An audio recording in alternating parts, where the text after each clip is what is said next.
Hello, I'm Adam, hailing from partsFUNknown. We've entered the Thundgame now. It's the final episode of the No Rolls Bars one-shots. The QCU, we are wrapping up. We can't wait for you to see it. If you're interested, of course, in the system, Worldwide Wrestling was designed by Nathan D. Powerletter. Check the link below for more info. And yeah, it's time to do a really big fight. Hello and welcome back to CBW, where the big boys are back with a vengeance. I'm Tom, head of time and space here at CBW, and these are our players. Hi, my name's Lolo. I'll be playing Demonique, the Addict. Well, howdy. My name's Luke, and I'll be playing Mad Dog McCree. I'm hardcore. Pleasure is mine. I'm Adam, playing Piston Fairmont, the Golden Boy. Hello, darlings. My name's Laurie. I'm playing Amelia Dramica, who is the provocateur. I'm Ollie. I'm a high flyer. And I'm playing Rick Thunder. Right. Let's do a really, really big fight. Yeah! Come on! Hooah!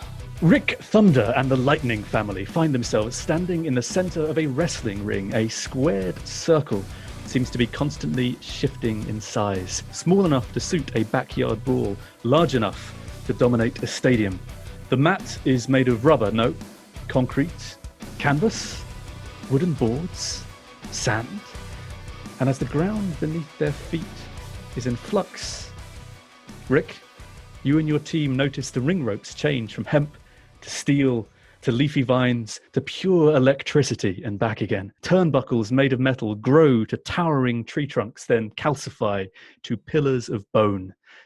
In the skies above you, stars twinkle and are then hidden by the vaulted ceiling of a music hall, whose grandeur gives way to wet stone lit by burning torches, before a canyon opens up as pterosaurs swoop beneath the midday sun. And always, outside the ring, looming over you all, is the figure of the Question Collector. A tall, muscular man in a green suit, leaning on a question mark cane, a pair of shimmering spectacles perched on his superior nose. Well, well, well. Why do we fight?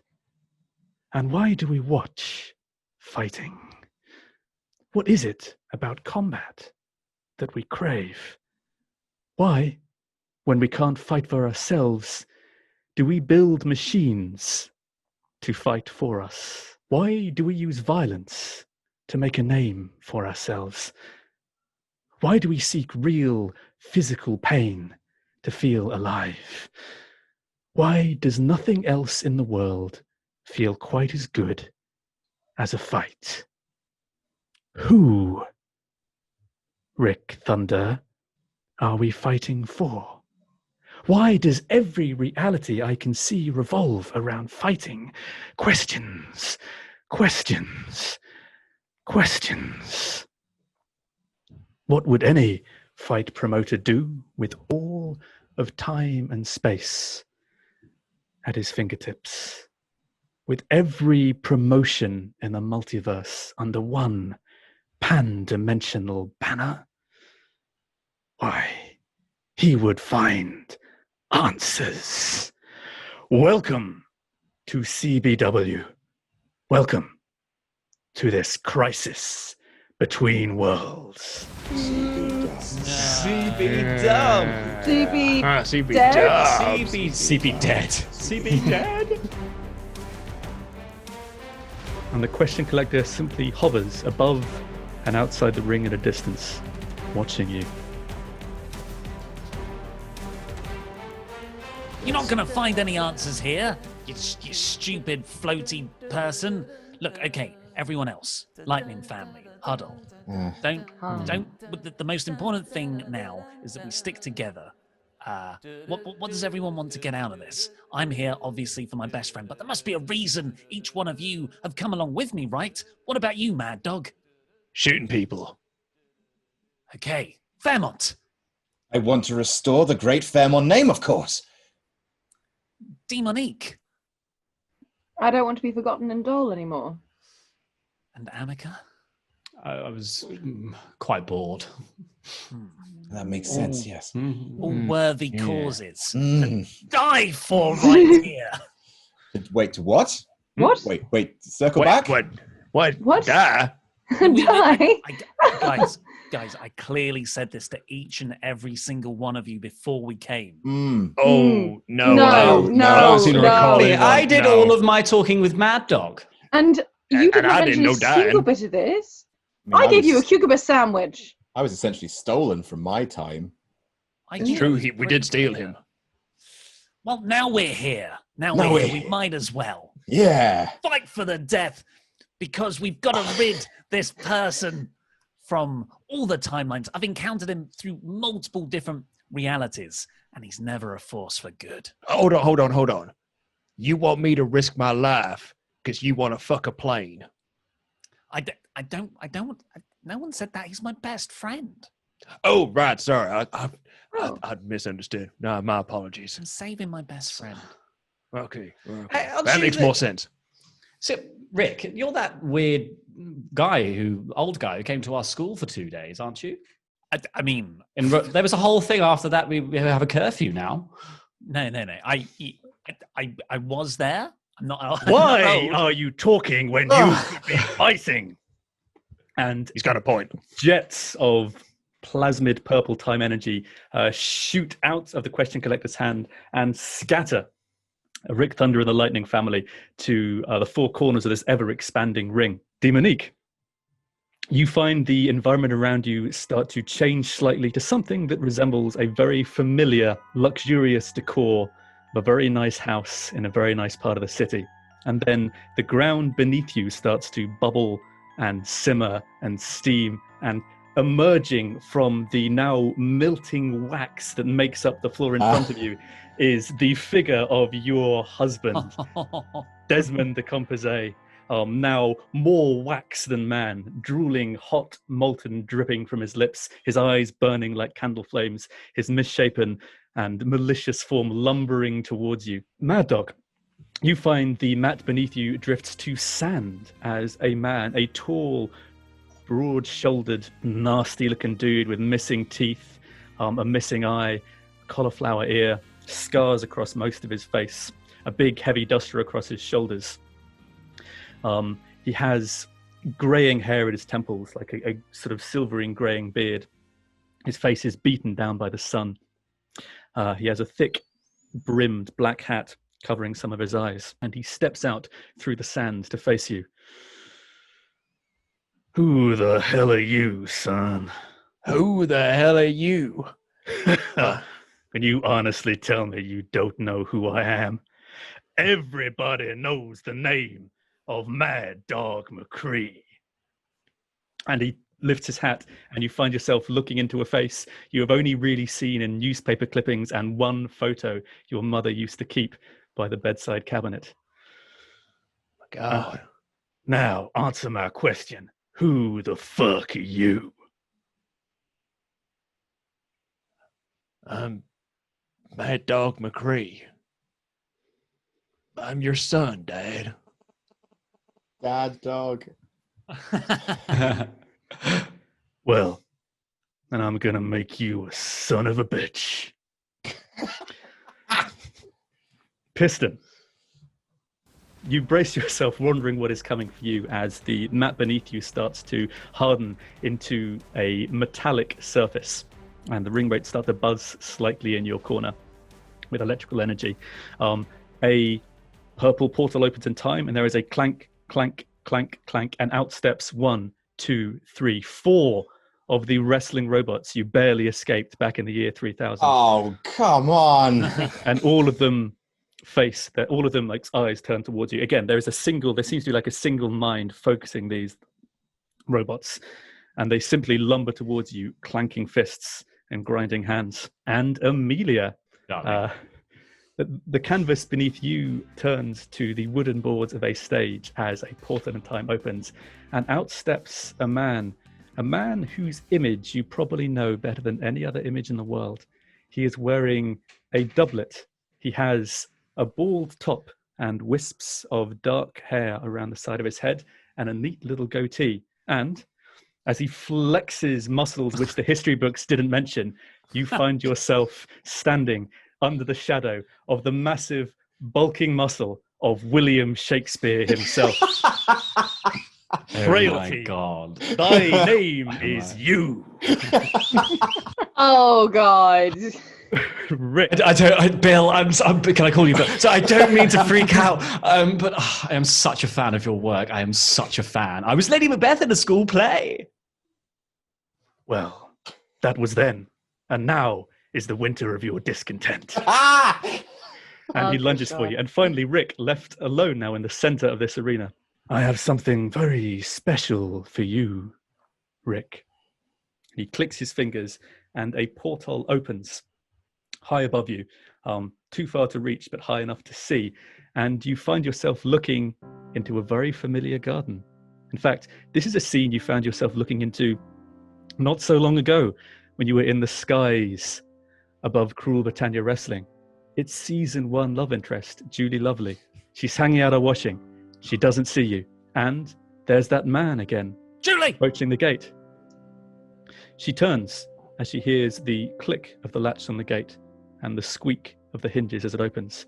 And as the man steps into the garden, you recognize him. You know this man. This man approaching Julie Lovely is none other than Tim Quick, aka Timotei Kvikniev, the Red Scare himself. Julie looks up at him.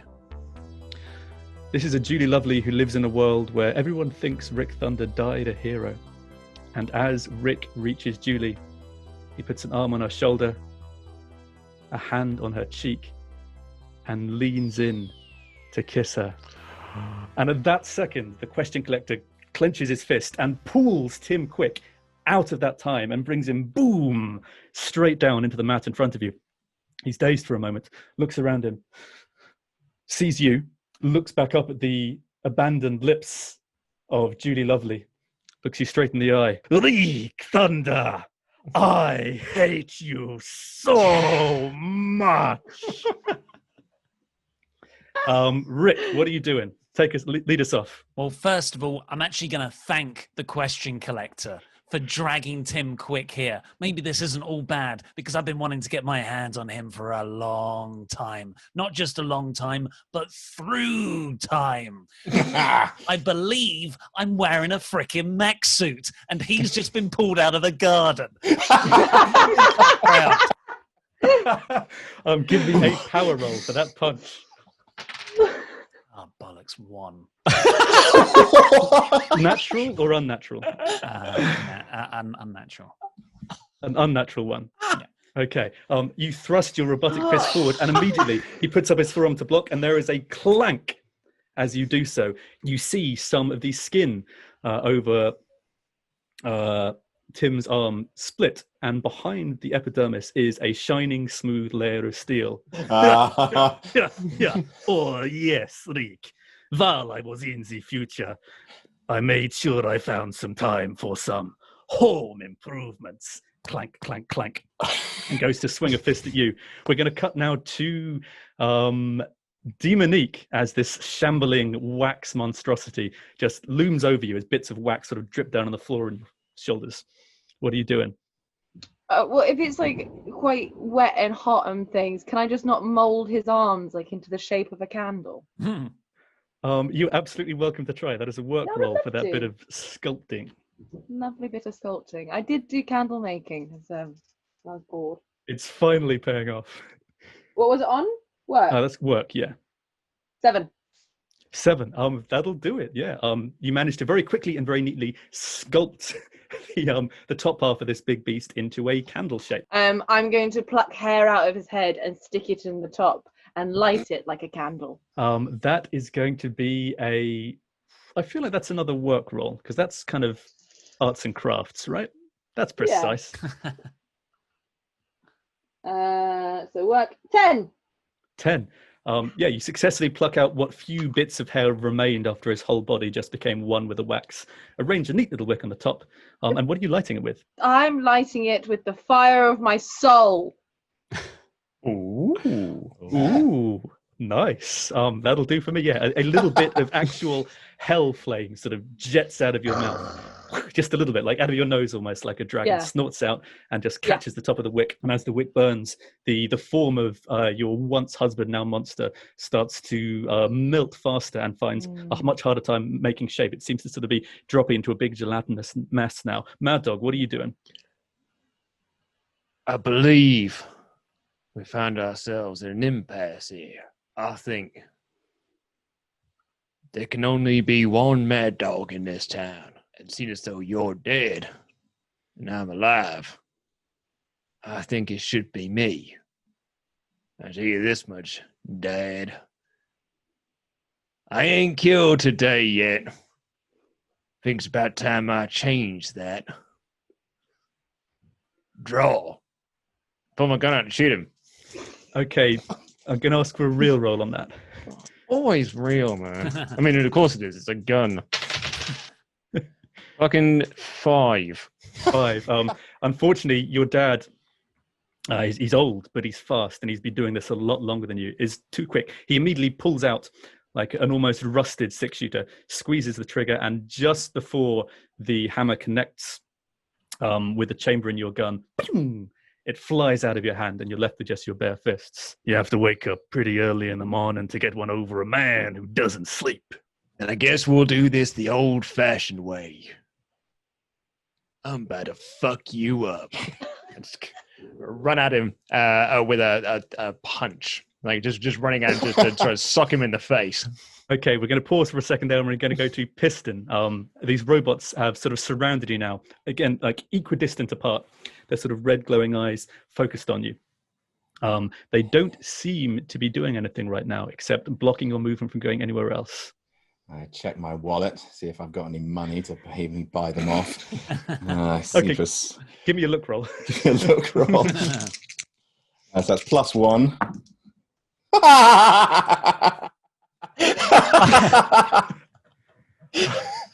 You forgot your wallet, didn't you? Ooh, it's been a rough few years at the Fairmont household. So on that critical fail, I guess you get out your wallet and open up, and there's no money there. And as soon as the robots seem to notice that there is no money in your wallet, that you have no capital, no nothing, you're destitute, the red in their eyes seems to glow deeper. And a huge metallic hand from each robot reaches out to grab you across the shoulder and lift you up into the air. And a voice emanates from within these robots. What's happened to my money? Your money?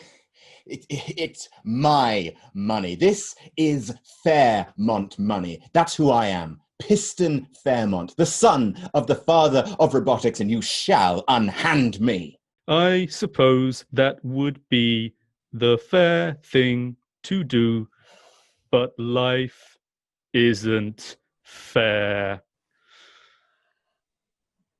Daddy? And we're going to cut to Amelia. What are you doing? The bard is looming over you, all muscle and playwriting talent. I'm still a little bit fangirling, but I do just turn to him and I just say, look, Bill, I know you think this is sort of a two-hand scene between the both of us, but let me tell you, this is a soliloquy, darling. And what I'm going to do is I'm going to start a performance of a little fight music, and I'm going to try and running knees him with a move I call the Academy's Awards, which is the running knee strike. Running knee strike. Power roll, I think, for that. There's a lot of force behind a running knee strike. 5.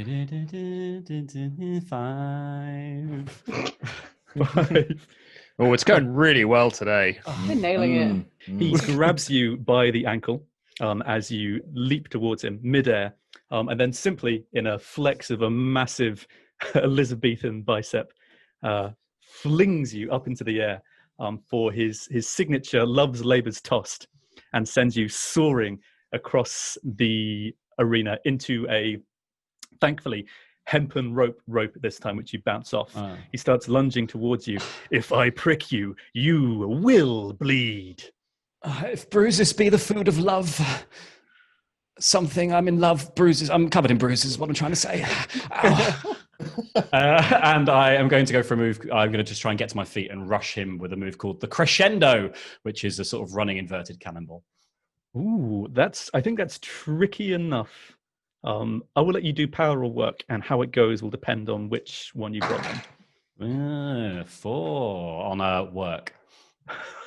He simply braces his core. The cannonball just hits him in his massive Shakespearean abs and bounces off like you were bouncing off a springboard. I'll fight till from my bones my flesh be hacked. Rick, what are you doing? You've got a metallic cyborg-esque fist heading towards your face right now. Well, it's not just that. I've got super reflexes now, so slowed down. I look around and I see everyone, failing essentially. That their moves aren't working, apart from Demonique. You've got some control, but everyone else is literally on the ropes in some cases, and that's when I realise we've got to work together as a team, surely. So I am going to take Tim Quick's arm, and I'm gonna an old move from my cowboy wrestling days, pistol whip him into the turnbuckle that has Mad Dog's dad in to try and knock him over. So you're going to try and pistol whip him towards Mad Dog's dad. Yes. Okay, so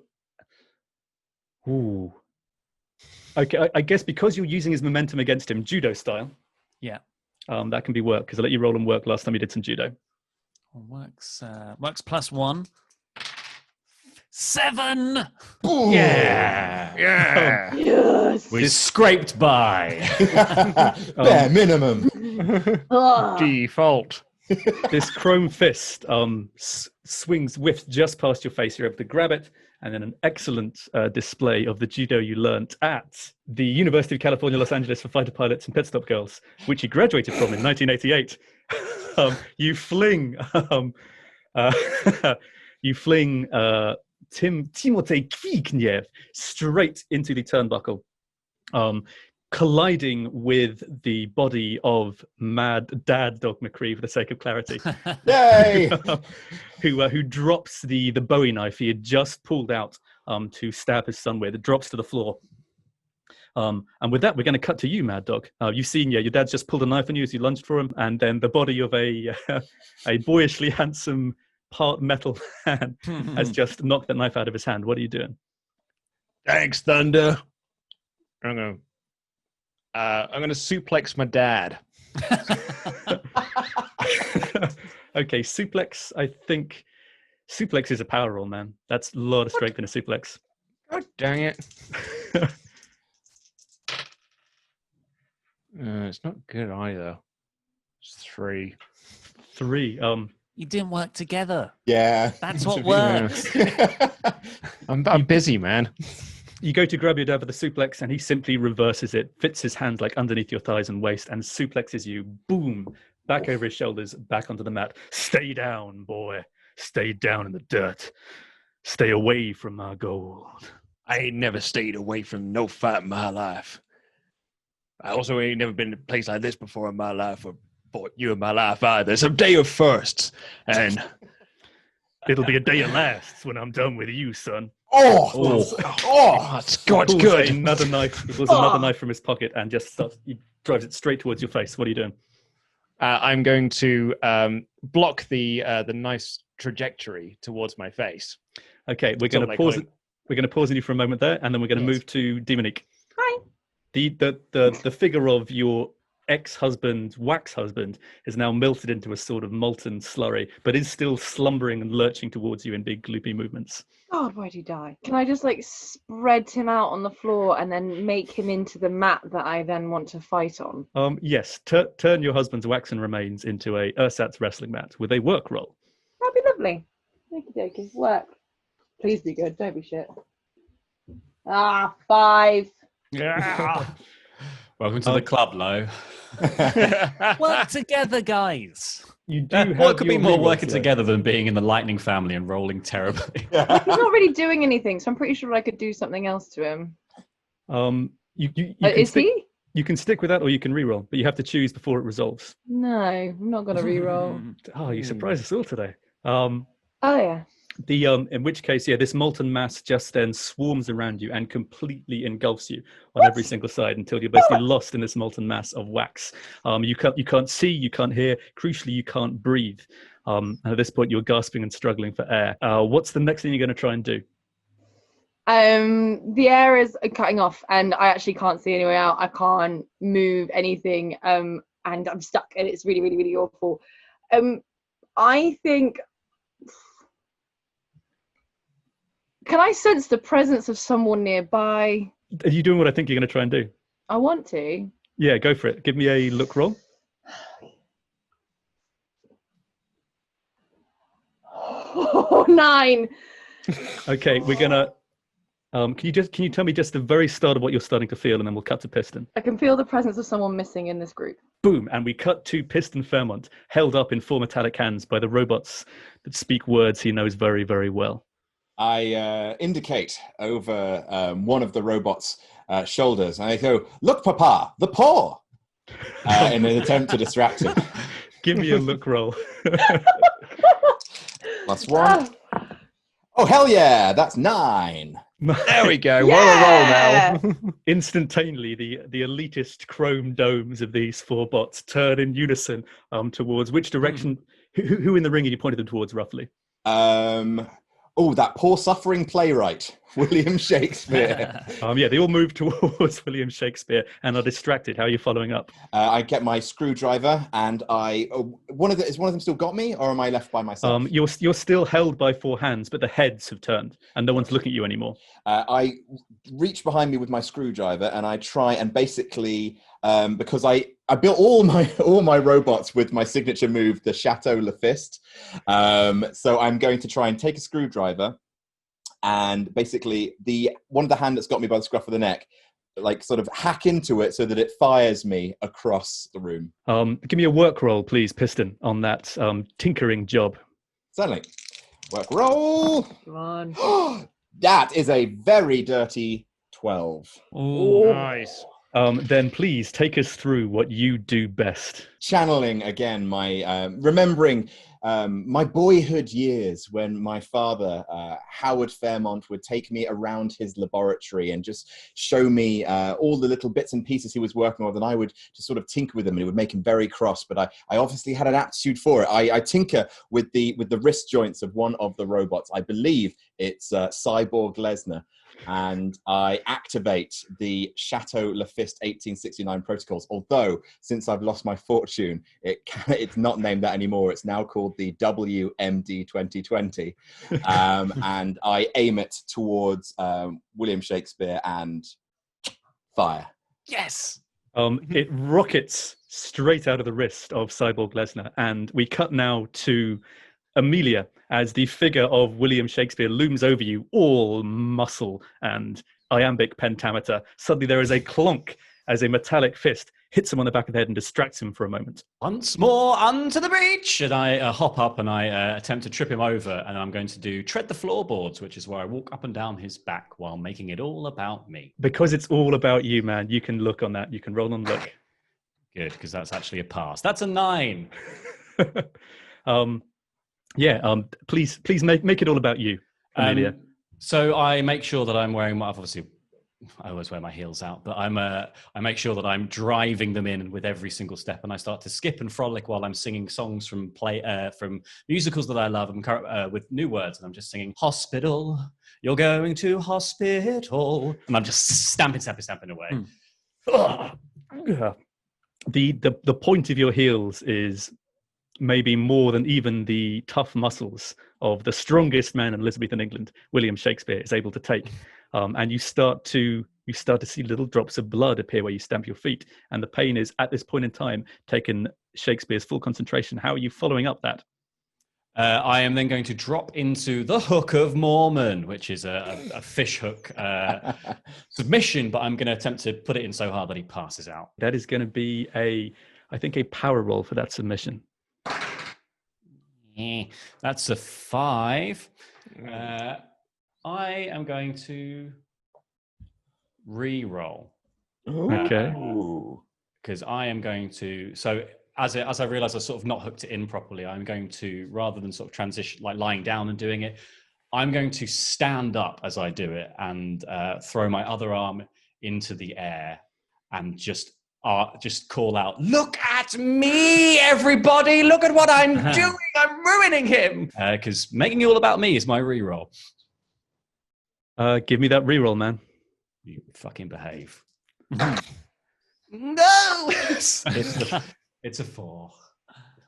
As a team. So, as you are demanding attention from all and sundry, your focus is very much no longer on William Shakespeare. Very simply, very quickly, you hear a voice say, "You missed your cue. Were it my cue to fight, I should have known it without a prompter." And manages to rearrange himself into a position where he has your leg in a really strong, really secure ankle lock. "Let's see if we can do something about those dancing feet." And then squeezes on the ankle. And I'd like a look roll, please, from you, Mad Dog. That'll be 7. As the combat knife moves towards your face, you are just able to stop it with your hands for a second. Got some gumption, boy. We're going to quickly jump to Rick. What are you doing, Rick? Well, I'm looking around, and people, the Lightning family are starting to work together. And, you know, I've got a lot of love in me. I've got love for Julie Lovely. I've got love for Danger Zone. I just want us all to work together, and I want to save this dysfunctional group of oddballs. So I think Demonique is the next person, because at the moment she's covered in wax. So as Tim Quick comes back towards me, I bust out the airplane in honor of Danger Zone, lift him up, airplane spin, but only the top half of my body spins around because it's mech powered, and I go over and use Tim Quick to chip away at the wax.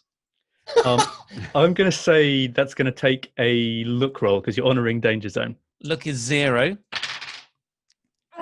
8. Yes! Working together, gang. Okay, Danger Zone. You start chipping away, thunk, thunk, thunk, thunk with that wax as you hear sort of Tim Quick's voice say, "Hey, you," so much," as he's revolving around. We're going to jump back now again to Mad Dog. I'm looking to push Dad Dog off me and then grab him by the scruff of his neck. And I'm going to essentially try to bowl him into the robots that are attacking Fairmont. Oh, Mad Dog, you have definitely asked for another power roll. Oh yeah. I mean, my only good stats, my work, and like it's not really the time to be doing figure 4s. I can nail it though. 9. Yeah! Yes! Working together, Lightning family. It's quite a modern, I guess, stereotypical tradition for a father and son to go bowling together, but not like this. As you toss your dad across the mat, rolling towards the robots surrounding Piston. The spherical body now of your dad collides with the legs of these robots, and they start to buckle and drop Piston to the ground. Demonique, you succeed on your roll. Please tell us what is happening inside that wax cocoon that is being chipped away by your friend. Okay, cool. I can feel the presence of some spirit. They are angry. They died, and they are overwhelming. And they're desperately they want to get into me. And I, desperate for help, I agree.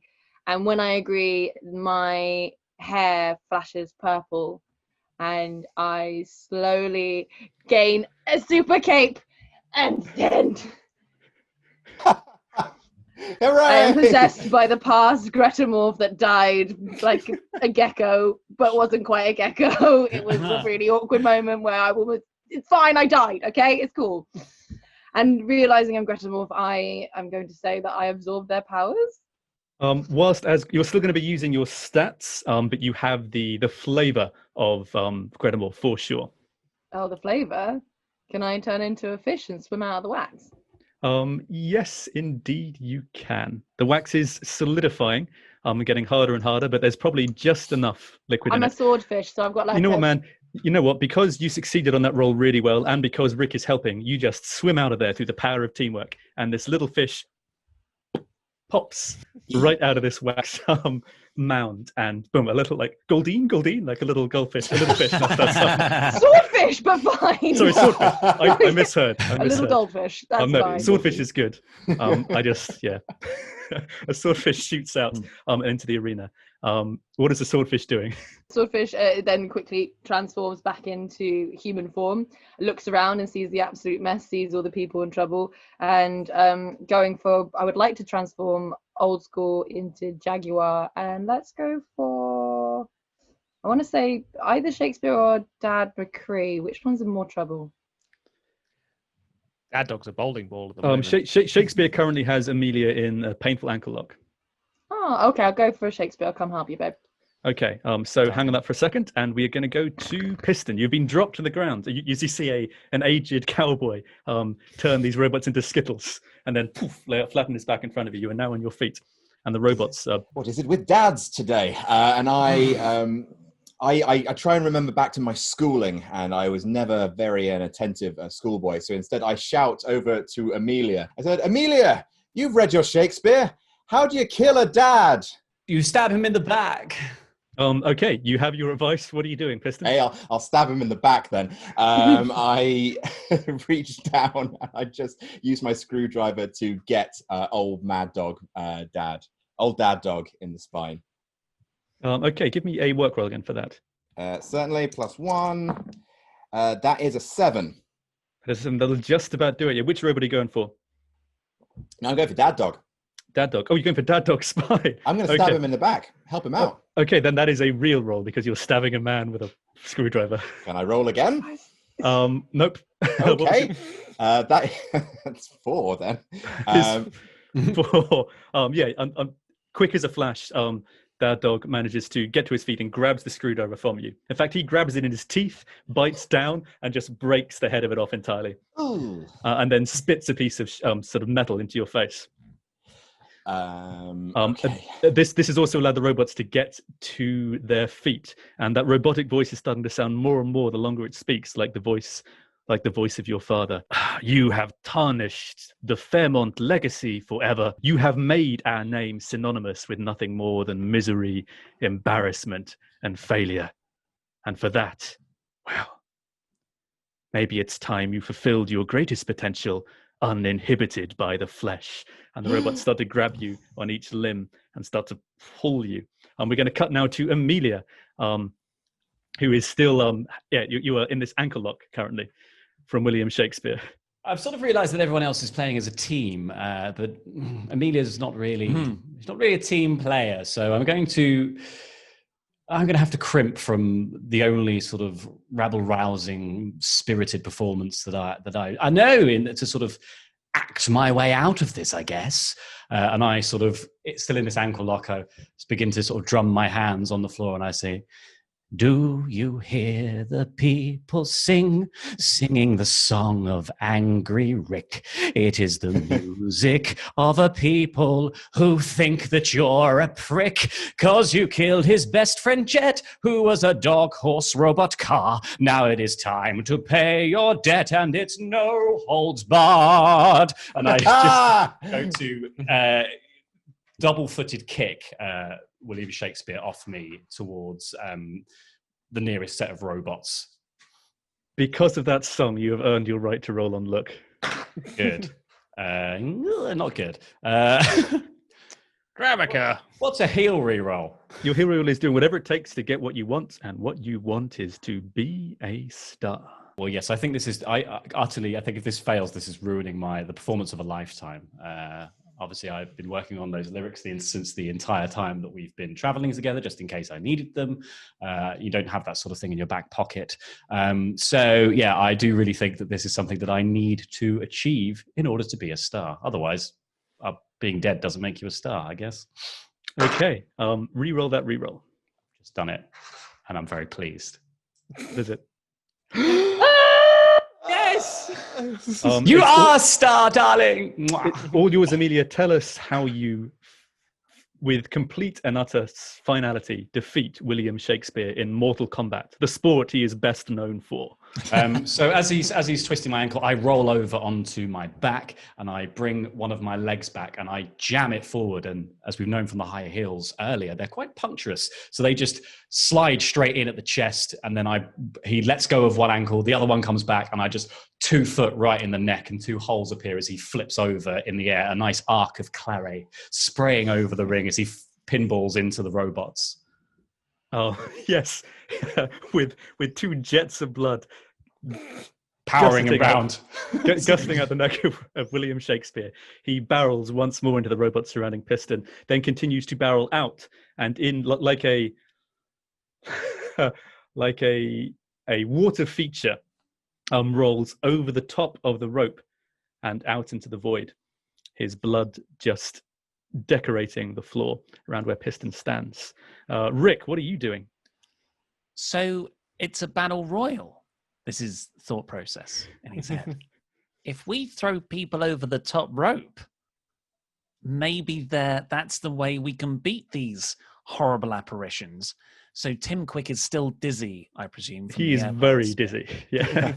So having watched Shakespeare go over the top rope, I see the group of robots still there, and I bust out the Hindenburg, which was a move I never used in the Victorian era one, where it's just a running pounce. Okay. So running... what are you trying to do? You're just trying to pin him to the ground? No. I'm just going to run at them and pounce them over the top rope. All of the robots in one motion. That's definitely going to be a power roll, basically, because you're basically just throwing your body at them, man. Yes. My robot body. Bollocks. Powers -2. Oh, 1. Natural or unnatural? Unnatural. I would have rolled a 3 at -2. Okay. As soon as you leap into that, as you leap into that pounce, you feel a hand around your ankle, and you look up to see, no longer quite as dizzy as he was, Tim Quick, Timothée Kvikniev, has you by the ankle. Puny pilot, he says, and then bash, bash, bash, bash, starts slamming you back and forth across the ground. I'm sorry, Rick. What are you doing? Ow, ow, ow. I'm trying to get some purchase, I guess, on him, trying to break his grip, which is sort of an android strength level grip. And I am going to... So when he goes up on an upswing, I'm going to break his grip. I'm going to come up, flip a few times, and hit my finishing move on him, the danger zone, which is a 450 corkscrew reverse thing. And I'm going to splash. Usually I'd splash on a prone facing up body, but this time it's going to go straight down on his head. Okay, that is a straight 2d6 roll for a finisher. 9. It lands exactly how you want it to land. And what Piston and Chip were able to do is make your suit more maneuverable, sort of use science to make this cumbersome thing something you can shift around. But it's still super heavy, and the full weight of that suit lands straight down on the body of Timothée Kvikniev. No! He calls out as your body rockets towards him. What is the last thing you say to him before your move connects? Guess you weren't quick enough, you commie bastard. And with that, his cyborg body just shatters underneath the weight of your finisher, and the cosmic winds blow those pieces out and over the top rope and out of the ring. Mad Dog, what are you doing? I'm going over to Dad Dog, and I'm going to pick up his Bolden body by his nostrils. I'm going to stare him in the eyes. I'm going to say, I won't kick the shit out of you. And then when I'm done doing that, I'm going to eat you up and then shit you out. And then Fairmont over there, he's going to eat that shit. No, and Dramica, she's going to eat the shit I'm having no Fairmont part, shits out. And then Thunder's going to eat this shit up, and it's going to go to Demonique. She's going to eat that shit and shit out that shit. And then I'm going to kick the shit out of you. I'm going to swing him round to do the gunslinger, my finishing move, which is basically just swinging him round through his nostrils in an attempt to throw him out of this arena. Hell yeah. 2d6, please. 9. 9. Yeah. All yours. just grabbing him by the nostrils, just swinging him around and swinging him around. And he gets momentum above my head. And I just shout, "Fuck off!" as he flies over. Flies and over. That's into the crude void. but effective. He soars over. Just the last thing you hear as he leaves is, "My son," and then disappears into the void. Demonique, you are currently a panther lunging towards, well, you were lunging towards Shakespeare, but Shakespeare has been amply finished off Absolutely by done. That's America's great. sweetheart, Amelia Thank you, Dramaka. darling. I Thank you. know, wonderful, well done. How would you like to redirect yourself and your powers? Okay, right. Well, who? Everyone's gotten rid of everyone. It's just Piston. Just pistons, robots, yes. Is Wax Guy gone? Wax Guy is currently a solid wax mound at the moment. Beyond that, you don't know. Oh, okay. Well, if he's just a solid wax mound, can I just pick him up and throw him over the edge, please? Cool. Yeah. Great. What Let's animal are you alleviate turning that into? threat. Pardon? What animal are you turning into? Do you know what? I would like to be a beaver, so I'm gonna put my tail underneath and then flip it. Oh, cute. For fun. Okay. That is a look roll. That's a look, so it's +1. It's a dirty 12. That'll do it. What are your last words to the husk that was your husband as you flip him over the rope? Waxman power!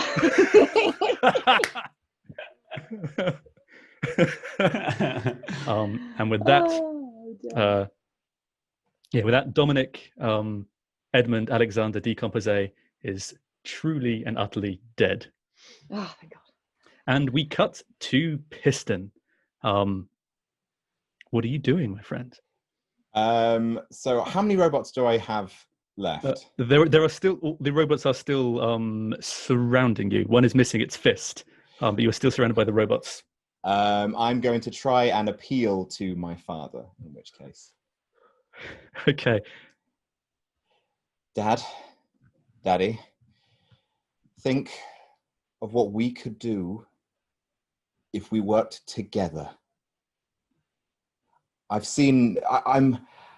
finally feel like I'm part of a family now, the Lightning family.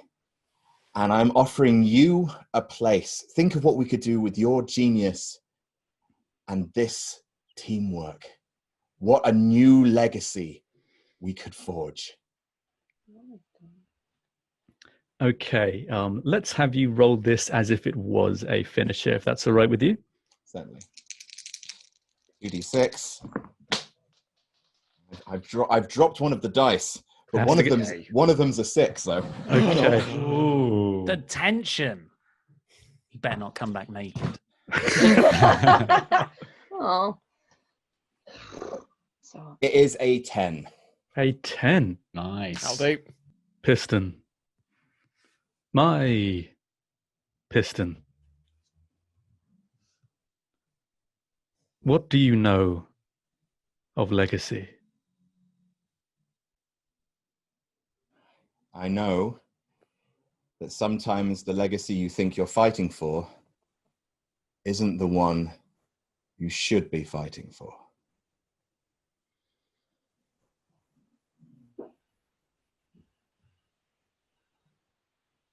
Activate protocol, Dad. And the red light in these robots' eyes glow blue. They soften to a sort of a cool blue hue. Piston, my son. Since you were born, I wanted nothing more than to have you working alongside me, making the future together. But you disappointed me so much. You ran off on your own, making robots fight, drinking, sleeping around, bringing the name Fairmont into the pages of Vanity Fair rather than Robotics Weekly. I'm amazed that magazine survived. But print media found a way. I remember. It went digital, son. This is a recording, but I assume that's a question you'd ask. You know me. All I wanted was for us to work side by side. Finally, you figured out where the future of Fairmont Robotics lies. Realized that from now on, life isn't fair. Life isn't Fairmont either. Life is what we can make together in the Lightning family. And with that, Lightning family. with that, the robots simply turn away from you and in unison march across the mat and voluntarily step over the top rope and sink into the void. Who would have thought you'd succeed against all these odds? Who indeed? Well, should I congratulate you? Should I? Yeah, Yes. you congratulate Yeah, us and yeah. also give us Oh, I love back that. Danger Zone. Oh, Round yes. of applause. Danger Zone. That's about Award. right. Yeah. Well, I need Get back to bouquet. man is Yeah, all playing. those things, right? How can I give back something that is gone? You picked a man out of a garden. That's Like from a true. different time. I'm You sure did. you could like make a plane real again. Okay. Does he want to fuck the plane? Who is this Danger? No, He wants he's to fuck my the plane, best doesn't he? friend. He's I my don't- best- His It's best totally friend. fine if he wants to fuck the plane. It's You all Yeah, right. allow if he me- wants to fuck the plane. What's confusing me is why is everybody getting robot friends? Will you What's a allow me robot? to rephrase the question? How are you going to make me? Well, I think with the newly hard therapy of the last 10 minutes, we've worked through some issues. Mm-hmm. The Lightning family might not be the first group of people you come to solve a problem, but my God, we're going to solve you. We are literally Wait. the first people you came to. Yes. Wait, I was the first, so everyone just You stole simmer me. down. Mm. Yeah. We came together for one cause because we all wanted the same thing, and that was to get Danger Zone back and to defeat you. There's your answer. You're no longer relevant. Is that so? Can I launch at him, please? Full Jaguar Tiger. You are all welcome to launch at the question collector. Great. Full- Bear in mind, this is a man, nay being, who has time and space at his fingertips. So I'm going to need, at the very least, some hard successes. Sounds like a job for Amelia, to be honest. She's the I'm biggest killer. Don't worry, darlings. This is it. This is it. This is the moment I've been waiting for. All spotlights on me, and I'm just going to rush him and go. I'm going to go for the Academy's awards again. Okay, that's going to be, at the very least, a hard success on power. 3. Oops. Richard, Family. did you bring a child to a time fight? And he clicks his fingers and there's a huge burst of energy shoots towards you and whoomph. You just see the life force dissipate from Amelia's body through her eyes, through her ears, through her mouth, through her nose. Her skin goes sallow and pale. Her skin starts to cling to her skeleton and boom, she lies on the ground, fading as more of her fingertips, her toes, her body just dissipates into purple energy that starts to spread across the universe. Do you have any last words? Ah!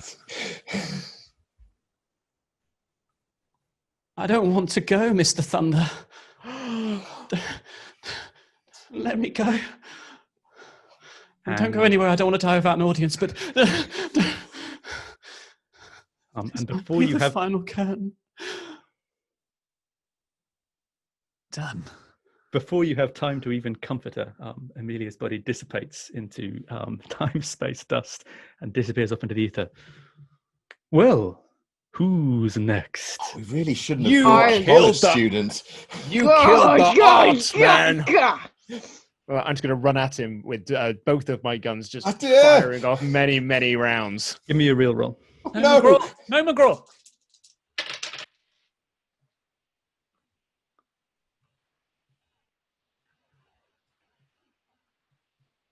What is it? Is he frozen? He's frozen. Luke, your internet!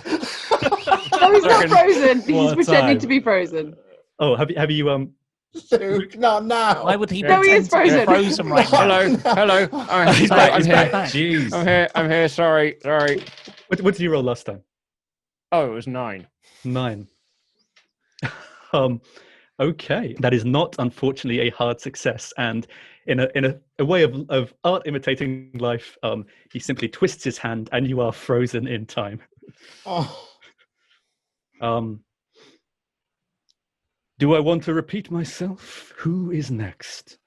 I'm going full jaguar for your face, claws, everything.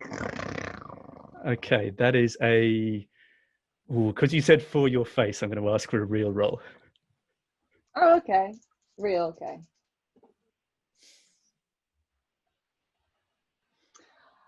I'm going to bite a chunk out of my shoulder to re-roll, because that was a 5. Okay, so you're going to have to. So yeah, you're going to have to Don't re-roll. fail. You're going to have to re-roll on real.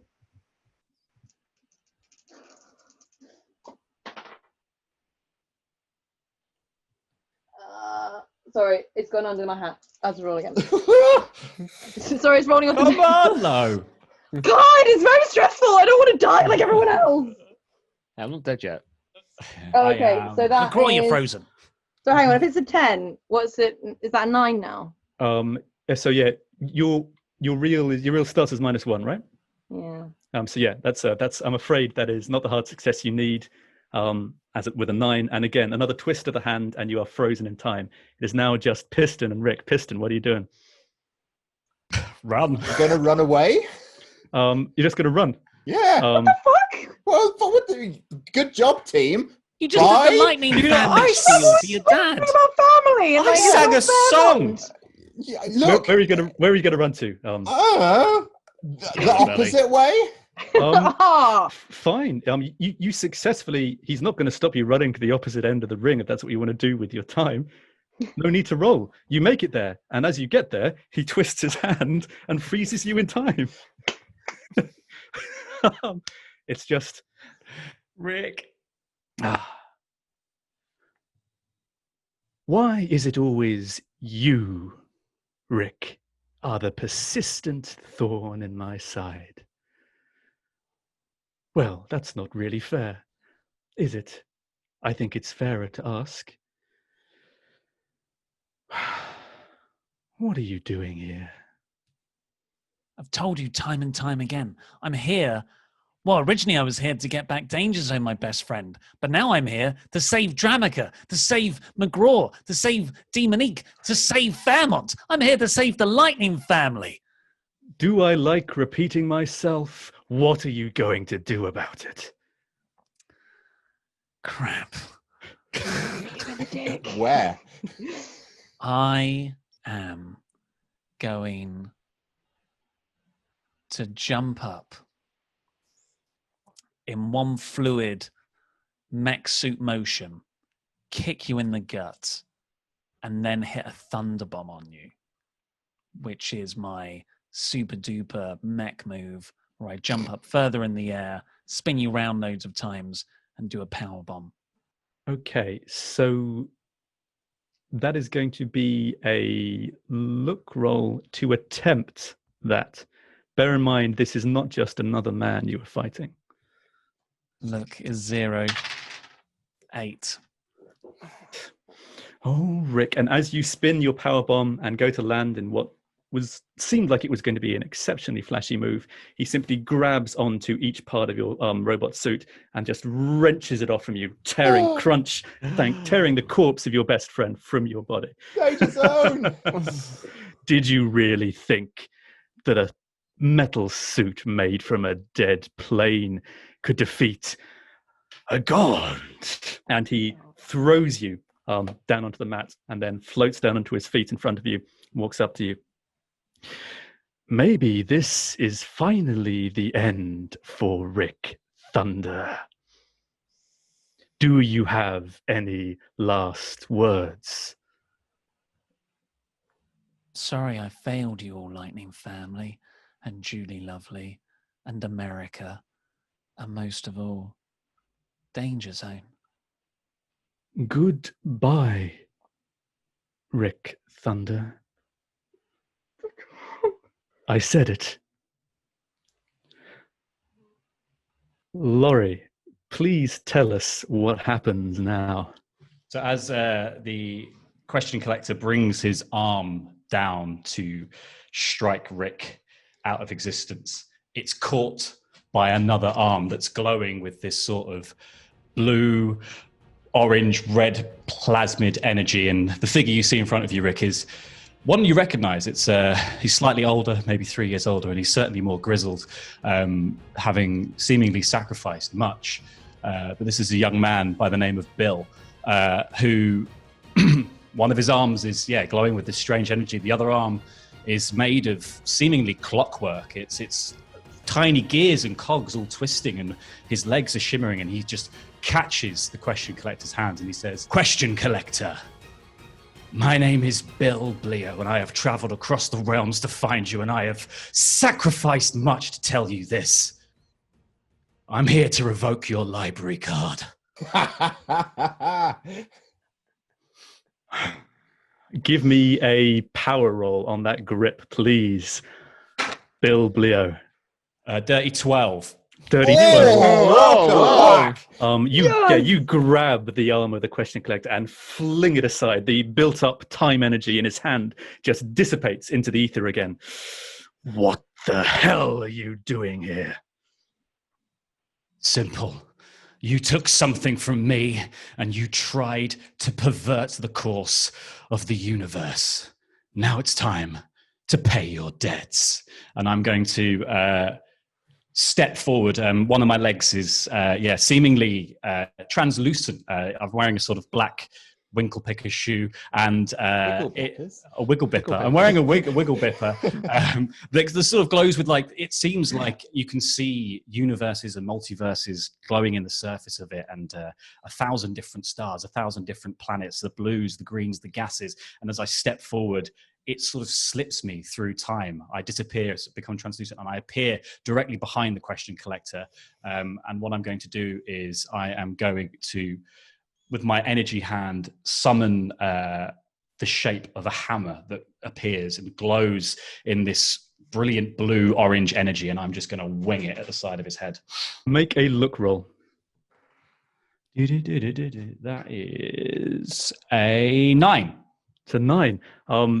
That will do it with those crazy powers of yours. This energy hammer collides against the side of the question collector's head. He stumbles back 1, 2, 3 feet and then looks up at you with eyes filled with hatred. Do you think maybe that was a very big mistake? And he uses the time energy in his hands to open up a small gap in the space-time continuum, leading to the tremendous sucking power of your own personalized black hole, which starts to drag you towards it. What are you doing? I'm going to twist the dial on the clockwork hand that I've got that's spreading up my arm. And as I do, it slows the pull of time. So like I'm traveling slightly slower than would be expected towards this void.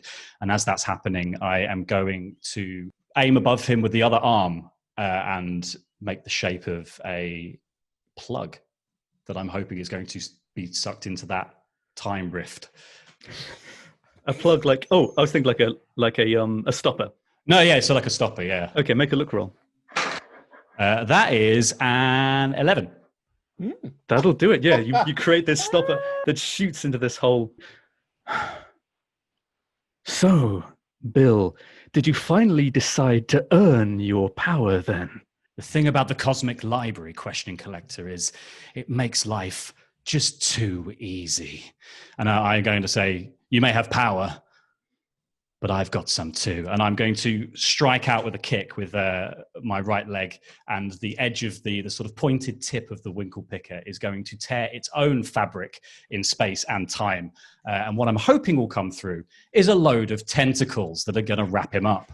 That'll be a look roll for sure. That's only a 6. Unfortunately, no. You managed to open this rift in space and time with the winkle pickers. The tentacles start to emerge out. The question collector says to you, "Do you think I'm impressed, boy? Do you think a few arcane trinkets is a match for the totality of the cosmos itself?"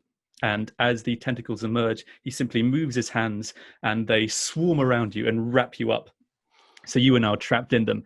However, Rick, as you're laying there on the floor, seeing these two titans of arcane power tussle in this ring, a little bit of residual time energy seems to leak out from the hole which the library man appeared in from back in the comic book warrior universe. And as it does, it starts to gravitate towards you. And it begins to settle on your form and almost infuse itself within you. And you feel a feeling you haven't felt since you were in Super Scrap. Your body becomes lighter. And yeah, that's right. You're starting to float slightly off the ground. Like you look around and everything starts to move into slow motion. Your reactions increase 100-fold. You're flying, Rick. You're flying again. I feel like I've got the essence of Danger Zone. It's just like when we were flying over the Bermuda Triangle or the old test field, just taking Danger Zone for a spin. Oh, to feel alive again, life. And I fly round, and I, using this sort of speed that I've picked up, go for the barrel roll straight into the question collector to dunk him into the tentacles. The tentacles currently wrapped around Bill. Okay, give me a for the barrel roll. You can give me a work for that because you're flying. Nice. That would be 10. 10. That's enough to do it. Yeah, you spin around, collide with the question collector with these new old superpowers back in your body. He lands into the tentacles surrounding Bill Bleo. And the tentacles loosen their grip, freeing Bill from their Lovecraftian grasp. And the two of you are now free, side by side, in the middle of the ring, squaring off against the question collector. Have you ever flown in formation before, Rick? Oh, yes. Get going. And I'm going to thrust one hand forward and I'm going to summon the shape of a jet to fly alongside Rick and strafe the question collector. That's a look roll, please. Be kind. 8. 8. That'll do it. What's the strafing supposed to achieve? Just to sort of stagger him so that hopefully that Rick can follow up with something. Okay, yeah, with that, absolutely. So are you piloting the jet yourself? I'm not in it. I'm just sort of guiding it round, Green Lantern styly. Gotcha. Cool. That jet forms out of nothing, and this energy jet swoops past the question collector, dropping his focus as he sees it go past. For a moment, he recognizes the form of an F-16 Tomcat, and for a moment, didn't I kill you?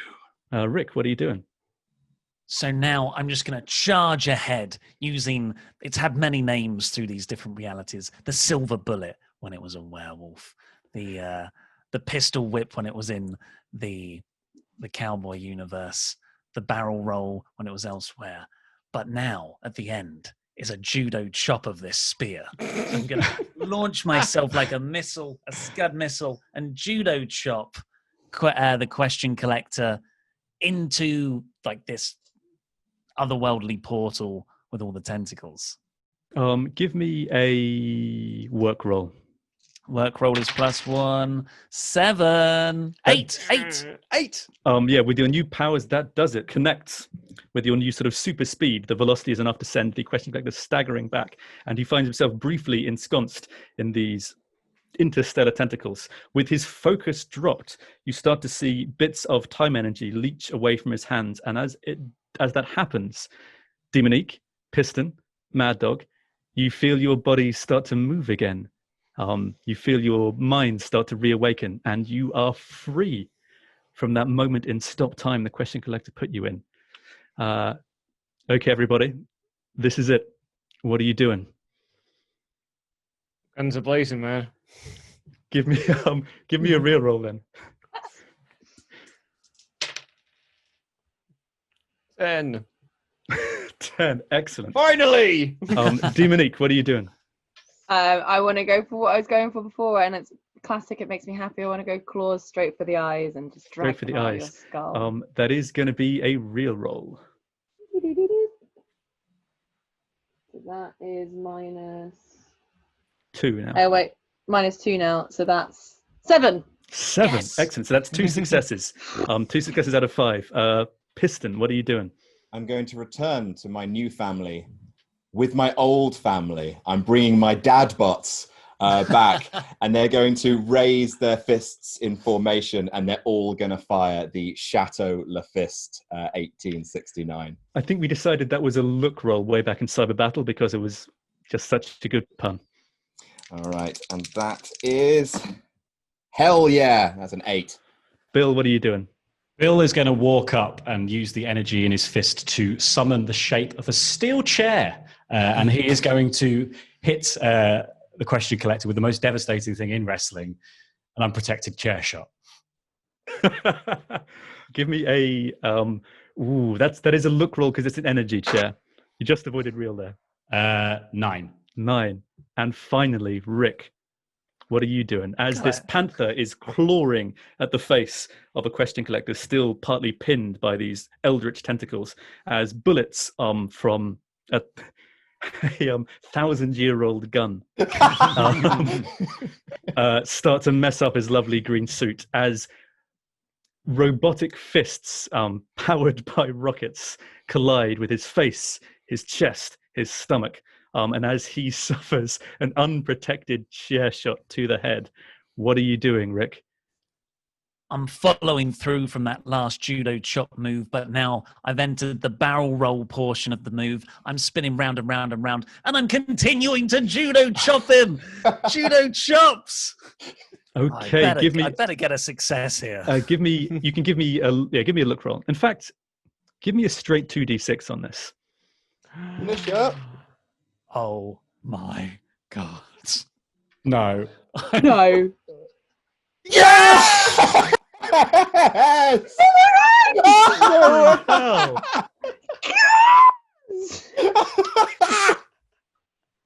Oh my God. It's like they knew.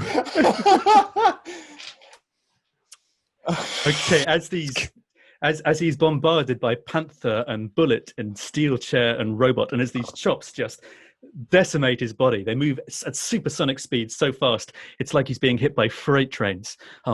How is this possible? How did you do this? Well, this is one question I think we all know the answer to, because we're together and we're a family. Lightning family. Like the Lightning family. Lightning. And with a scream of cosmic agony, the question collector is pulled through this rift in space-time by these tentacles. And the last thing you see of him as this rift closes is these tentacles pulling him asunder, limb from limb from limb, as he just himself dissipates into purple time space energy, leaving the 5 of you alone in the ring together. CBW. Is Dramica okay? The energy first settles on Mad Dog, and you feel yourself starting to dissipate. What you're looking at this interstellar arena, but you also find yourself looking at the Old West, a horse tied up by a hitching post, a general store, and you know you are returning right now to your own time. What are your parting words? That was fucking fun. I'm just gonna head off into the time vault. And you walk off through this kind of gap in time into a perfectly setting Old West sunset. Demonique, the same thing happens to you as you start to sort of see yourself looking at the familiar sights of Victorian London as time opens for you. What are your last words to the Lightning family?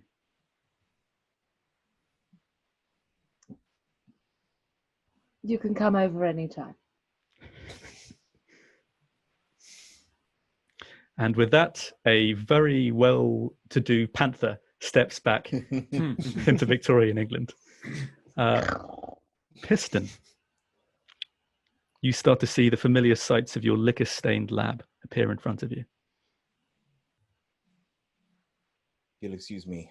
I've had a rather brilliant idea for an invention.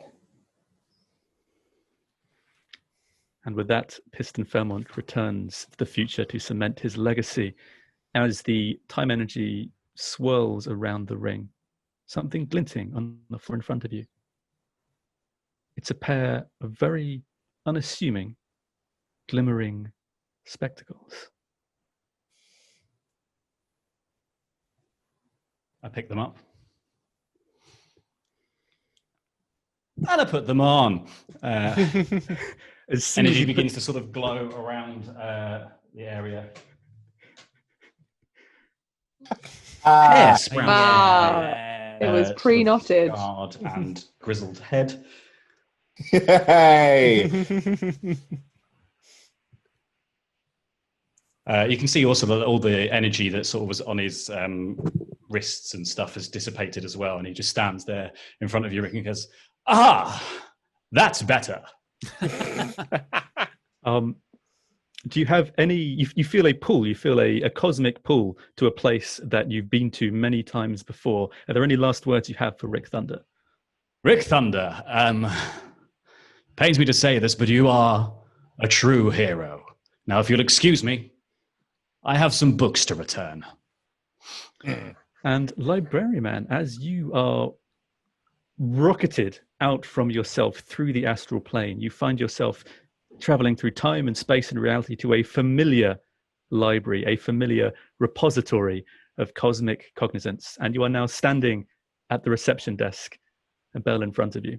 This shifting cosmic mass solidifies into a small white-haired man in his late 60s. He has a huge shock of crazy white hair over the top of his head and a big, thick, bushy moustache. And he speaks to you. Once we accept our limits, we go beyond them. And he winks and disappears. And as he disappears, the familiar layout of the librarian's office comes into view. And you see on the door where the word librarian is marked in the glass, new words being written out in cosmic ink. It now says Librarian Bill Bleo. Time to get this library some new members.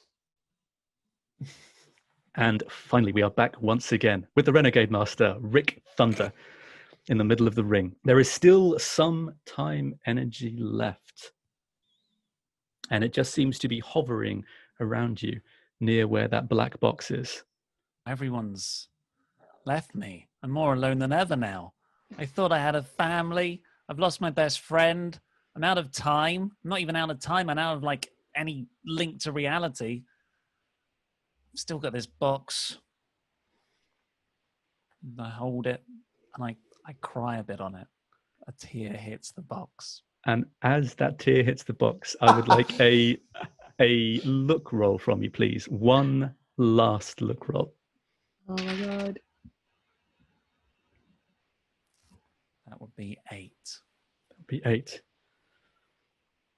As that tear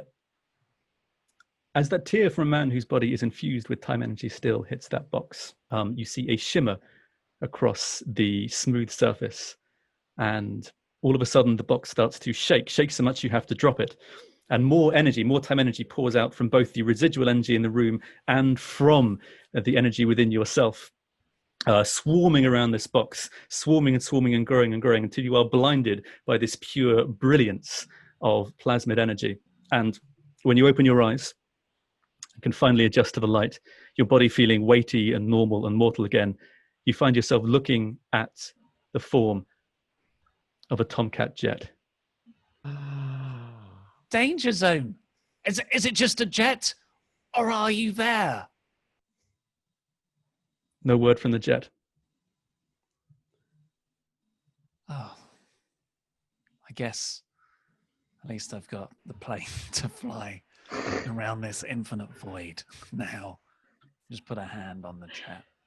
And as you have, you look down at the ground and put your hand on the jet, expecting to feel the smooth surface of a jet's body. Instead, you feel what seems like a metallic hand, and you look to find you have high-fived the robotic form of none other than Danger Zone the jet. Rick, Thunder, best friends. And then, as he does that, the last bit of time energy, the very last little bits that is left, collects just right behind you and opens a portal into a place you've seen twice now since you left the 90s. You find yourself looking into a garden, and there is Julie Lovely, and she is hanging out her washing. She doesn't see you. And the portal opens, and the portal is fading fast, but still there. Reek, Thunder, best friend, Reek, Thunder, save, Danger Zone. Reek, Thunder, must go. And a robotic hand points to the portal. You're not going to come with me? You look and see that portal is just not big enough for a Tomcat jet. You're not going to come too? You're just going to... we can fit through there. We can fit through there together. You can just transform again. Reek, Thunder, good friend. We've had some times, eh, buddy?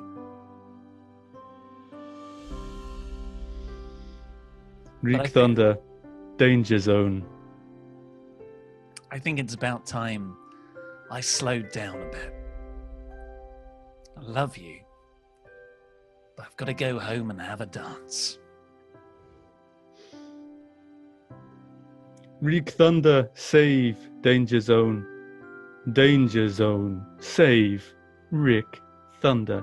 And he gives you the gentlest little push on your back to edge you through the portal. And then, quick as a flash, you find yourself in the familiar flowered garden of season 1 love interest, Julie Lovely. She's still hanging out her washing. She still doesn't see you. I just turn on the radio. It just plays some old 40s war music, and I walk through slowly, and I part the bed sheets that she had up, and I just take her and we dance in between the bed sheets. Well, as you approach Julia Lovely, she sees you. Rick. Oh my God, Rick. Rick, I thought you were dead. No, I'm back home. Rick.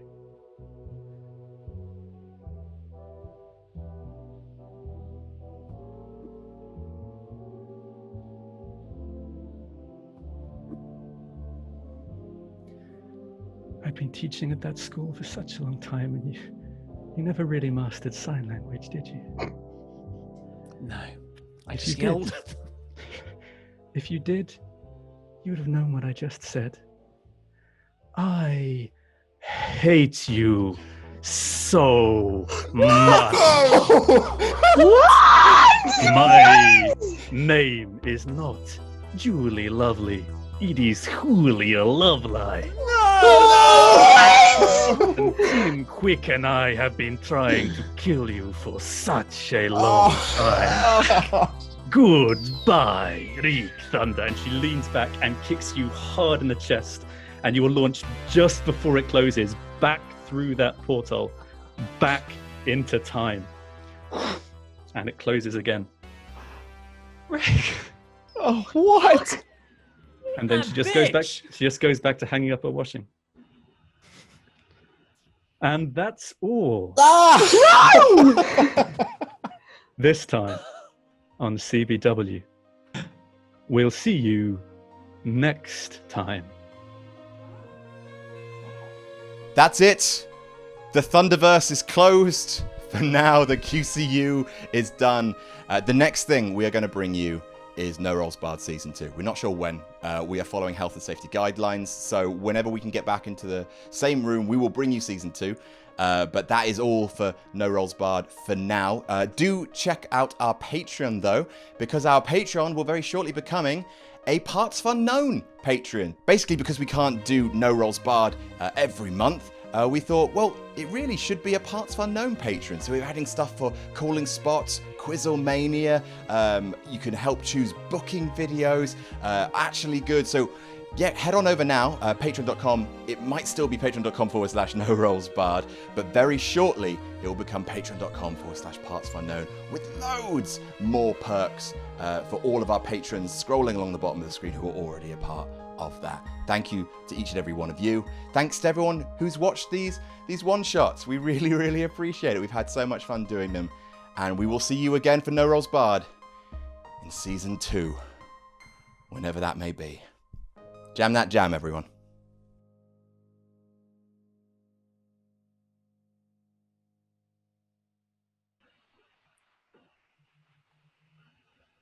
We find ourselves in a place that cannot be described. We find ourselves in a place that is both everywhere and nowhere at once.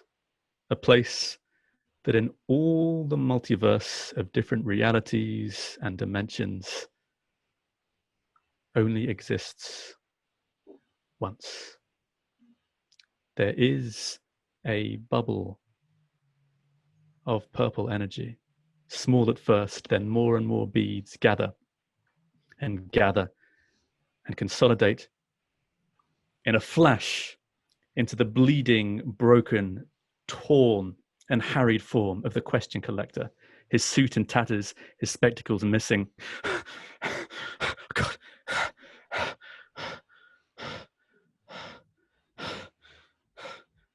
I'm alive. How? And he looks up with recognition across this space, where he can just about make out the figure of a large, hulking form with its back turned to him. I don't know what went wrong. I thought I had the answers. I am sorry, Master.